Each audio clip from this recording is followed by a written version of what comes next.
Hello students, तो welcome to next lecture of electrostatics. पिछले lecture में हम लोगों ने कूलम्स लॉ पढ़ा।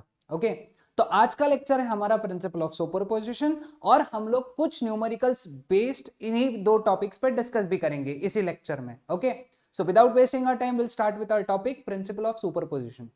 ये प्रिंसिपल ऑलरेडी वेव ऑप्टिक्स नाम के चैप्टर में आ चुका है ना, जहां पे हम लोगों ने रिजल्टेंट डिस्प्लेसमेंट की बात करी थी। ठीक है, अब इसका रिलेशन कुछ उसी तरीके से यहाँ पे भी है ना। तो हम लोग समझ के लेंगे कि ये कैसे वर्क करता है यहाँ पे, मतलब ये इसका कंसेप्ट क्या लगेगा यहाँ पे। ओके, अब यहाँ पे प्रिंसिपल ऑफ सुपरपोजिशन समझने के लिए हमको पहले ये समझना जरूरी है कि दो चार्जेस के बीच में फोर्स एक्सर्ट होता है, ये हमको कूलम्स ने बताया। लेकिन अब इमेजिन करो कि सिस्टम में सिर्फ दो चार्जेस नहीं है, दो से ज्यादा चार्जेस है। ठीक है, ऐसे ही एक सिस्टम में बना लेता हूं यहाँ पे। लेट अस से हमारे पास में तीन चार्ज का सिस्टम है, Q1, Q2, Q3। ठीक है, अब हम लोग देखेंगे कि Q2 पे लगने वाले फोर्सेस कितने हैं। अब Q2 पे दो लोग फोर्सेस लगाएंगे, सॉरी दो लोग नहीं, दो चार्जेस फोर्स लगाएंगे, Q1 एंड Q3। ओके, अब देखो यहाँ पे Q1 क्या करेगा ना, Q2 सपोज तीनों पॉजिटिवली चार्ज है ना, तीनों कैसे पॉजिटिवली चार्ज, तो Q1 Q2 को करेगा रिपेल, F12 फोर्स लगाएगा उस पर, ऐसा रिपेल करेगा, तीनों पॉजिटिव। थोड़ी देर के लिए हम लोग समझ के लेते हैं। ठीक है, Q3 भी Q2 को रिपेल करेगा, तो उस पर फोर्स लगाएगा F32 ये डायरेक्शन में। अब क्योंकि फोर्स एक वेक्टर क्वांटिटी है तो हम इसको डायरेक्टली ऐड नहीं कर सकते, मतलब वी कैन नॉट से net force on Q2 is F12 plus F32। Upon direct नहीं बोल सकते ऐसा। क्यों? क्योंकि फोर्स एक वेक्टर क्वांटिटी है, उसको ऐड करना है तो वेक्टर के एडिशन वाले कंसेप्ट यूज करना पड़ेगा, vector laws of addition use करना पड़ेगा, है ना। नॉर्मल एडिशन से इसमें काम नहीं चलेगा। तो प्रिंसिपल ऑफ सुपरपोजिशन यही कहता है कि किसी भी चार्जेस पे अगर F1, F2, F3 ये फोर्सेस लग रहे हैं, है ना, तो उस पे जो टोटल फोर्स लगेगा इन सभी फोर्सेस का क्या होगा, वेक्टर सम होगा। किसी भी चार्जेस पे अगर बहुत सारे फोर्सेस लग रहे हैं तो उस चार्ज पे लगने वाला टोटल फोर्स जो रहेगा वो रहेगा उन सभी फोर्सेस का वेक्टर सम, वेक्टर एडिशन। ठीक है, अब इसी कॉन्सेप्ट को बहुत अच्छे से समझने के लिए मैंने इसके ऊपर कुछ न्यूमेरिकल्स डिस्कस किए है ना। तो ये न्यूमेरिकल्स तुमको इस कंसेप्ट को समझने में बहुत मदद करेगा। और हाँ, ये न्यूमेरिकल्स अपने आप में एक कॉन्सेप्ट है, तो आई वुड सजेस्ट कि जैसे ही न्यूमेरिकल हो जाता है तो वो सिचुएशन को इमेजिन कर ले, कंसेप्ट बना ले और उसका एक फॉर्मूला लिख ले। ठीक है, चलो शुरू करते हैं हमारे फर्स्ट न्यूमेरिकल से। पहला न्यूमेरिकल क्या कहता है, four identical point charges of magnitude Q are kept at four corners of a square of side A.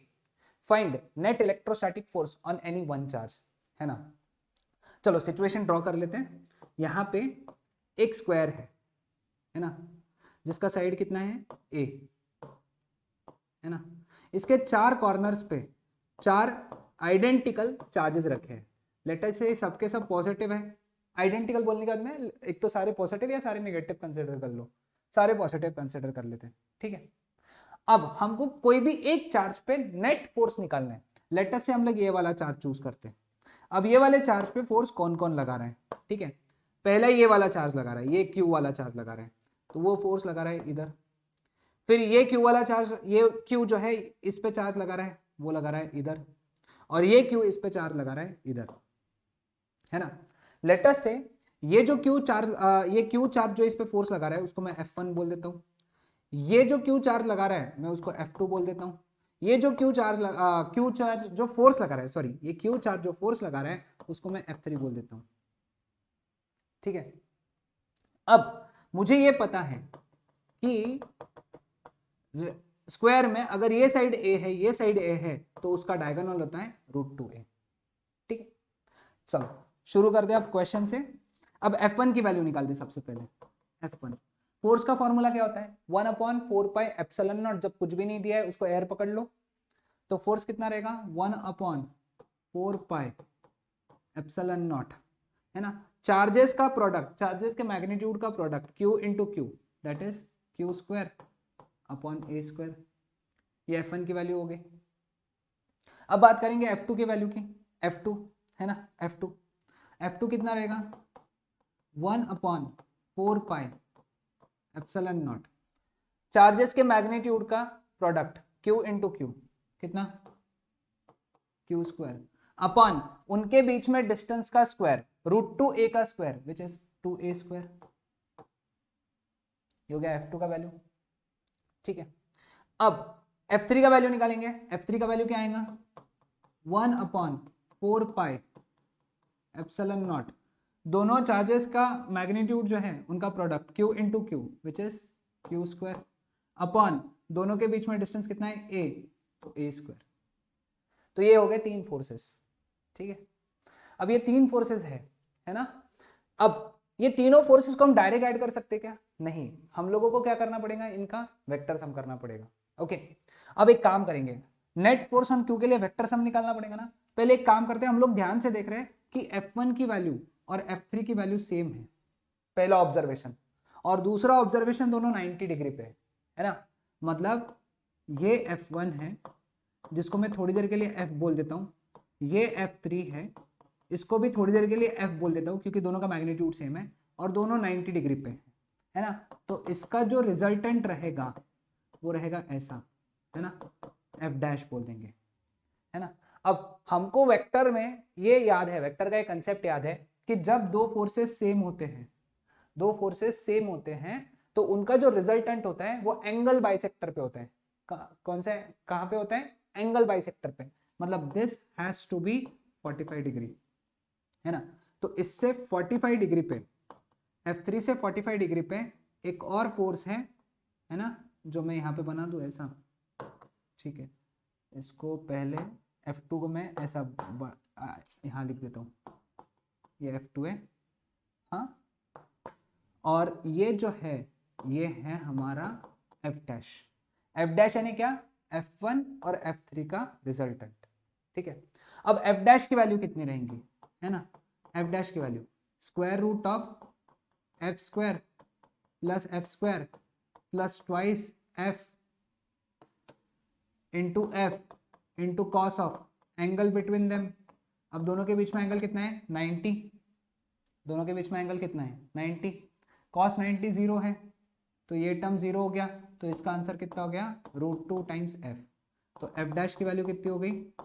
√2 times F। F यानी क्या? कोई भी F1 या F3 बोल दो, यानी इसका √2 टाइम्स, तो √2 times 1/4 pi epsilon not Q square by a square, है ना। ये हो गई F डैश की value.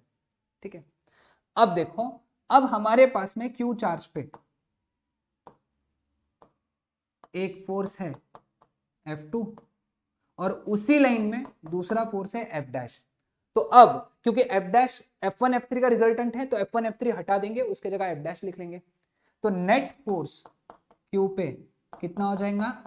F2 plus F dash, क्योंकि दोनों एक ही लाइन में, जब एक ही लाइन में फोर्सेस है हम तो डायरेक्ट ऐड कर सकते हैं। F2 की वैल्यू कितनी है बेटा?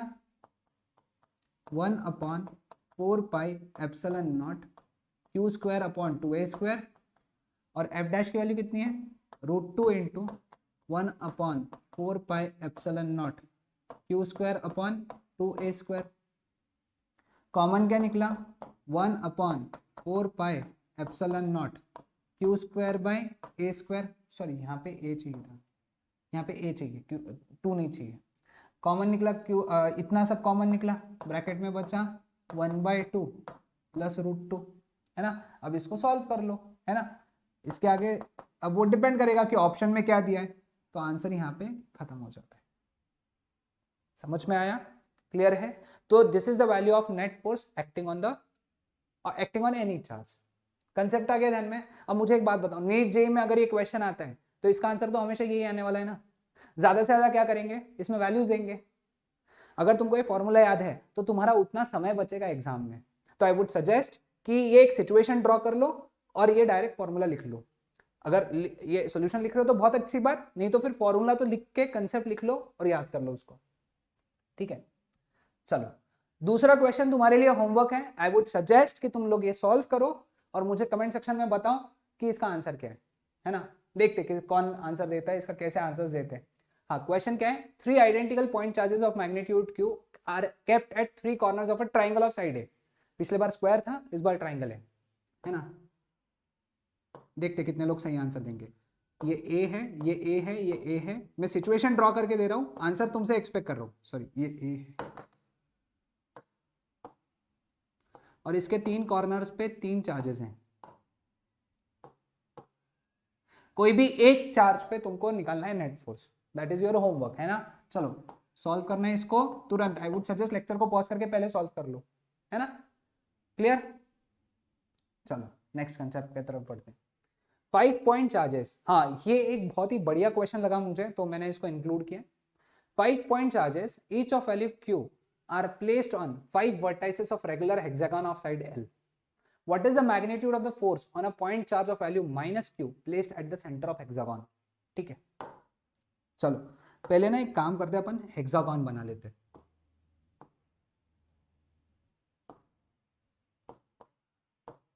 रेगुलर हेक्सागन है, मतलब सभी साइड सेम है,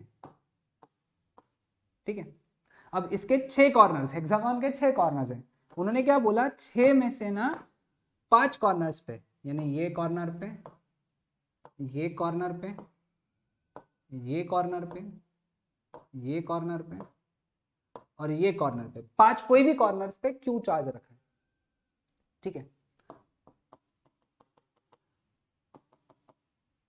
सॉरी, मैं कुछ बातें इसमें ज्वाइन कर लेता हूं। तुमको पता है हेक्सागन की खास बात कि ये सेंटर है, उसका सेंटर से सभी चार्ज की दूरी L ही होती है। सेंटर से सभी चार्ज की दूरी कितनी होती है, L, ठीक है। अब उन्होंने क्या बोला, सेंटर पे ना एक चार्ज रखा है माइनस क्यू।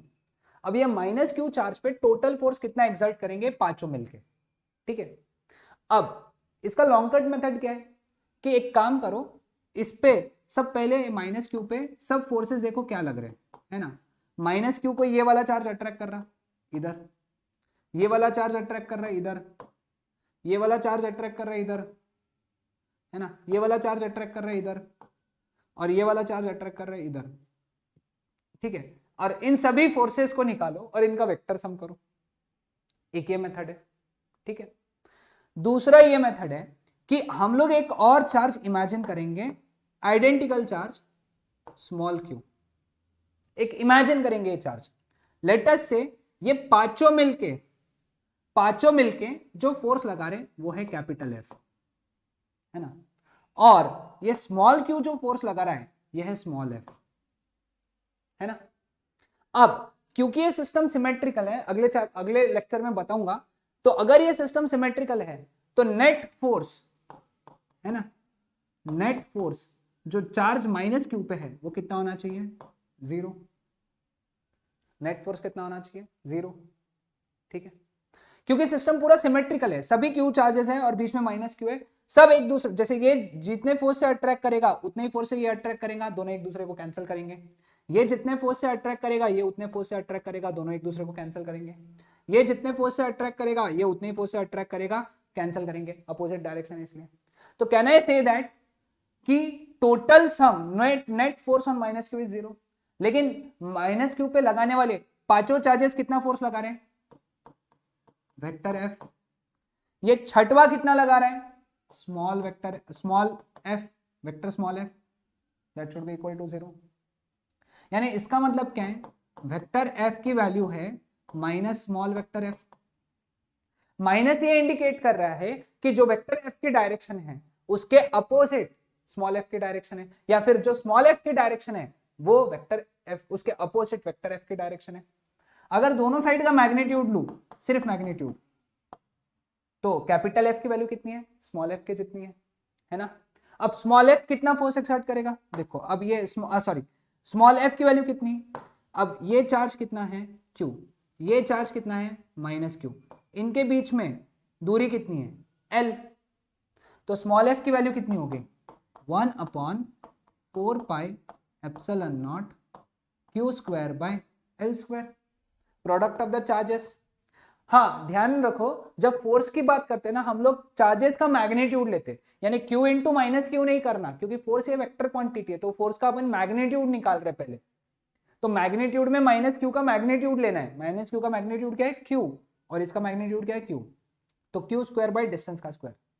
सो ये स्मॉल f है, लेकिन स्मॉल f ही क्या है कैपिटल F। तो पांचों मिलके कितना फोर्स एक्सर्ट कर रहे हैं, 1/4πε0 Q²/L²। ठीक है, अब डायरेक्शन अगर पूछते थे तो इसका जो फोर्स का डायरेक्शन है, अब इसके फोर्स का डायरेक्शन क्या है, इस पे फोर्स का डायरेक्शन ऐसा है ना, अट्रैक्टिव फोर्स है, तो ये पांचों के फोर्स का डायरेक्शन रहेगा ऐसा, ये वाला, ये कैपिटल एफ का डायरेक्शन, ये स्मॉल एफ का डायरेक्शन। समझ में आया सबको? आई होप मैंने कंसेप्ट क्लियर किया होगा। मैग्नीट्यूड पूछा तो इतना, डायरेक्शन पूछा तो इसके फोर्स के अपोजिट। अब ये पॉजिटिव था, ये निगेटिव था, तो वो उसको अट्रैक्ट कर रहा था, यानी स्मॉल एफ की डायरेक्शन ये थी, तो कैपिटल एफ की डायरेक्शन उसके अपोजिट रहेंगी क्योंकि ये माइनस साइन। ओके, तो क्लियर हुआ ये कंसेप्ट? चलो नेक्स्ट वाला बढ़िया सा क्वेश्चन, अगेन लास्ट क्वेश्चन है। 10 charges are placed on the x-axis at x equal to 1 meter, 2 meter, 3 meter till 10 meters. The first charge on the charge on first particle is 1 nanocoulomb. On second it is 8 nanocoulomb. On third it is 27 nanocoulomb. ये सब cube है ना, 1 cube, 2 cube, 3 cube, तो चौथा charge कितना रहेगा, 64 नैनोकूलम, पांचवा 125 नैनोकूलम, ऐसा।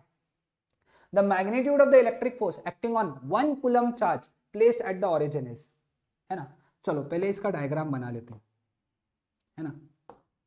अब ये ओरिजिन है, ये 1 मीटर हो गया, ये 2 हो गया, ये 3 हो गया, ये 4 हो गया, ये 5 हो गया, ऐसा आगे बढ़े, है ना, आगे बढ़े।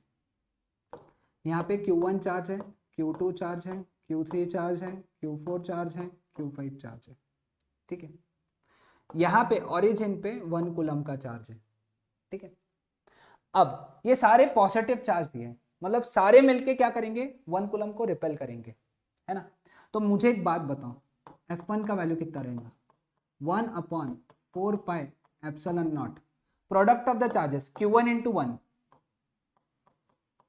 अपॉन दोनों के बीच में डिस्टेंस का स्क्वायर, दोनों के बीच में डिस्टेंस कितना है 1, तो 1 का स्क्वायर, अभी ऐसे ही लिखूंगा मैं, जानबूझ के ऐसे लिखूंगा, तो 1/4πε0 Q1 अपॉन 1 का स्क्वायर।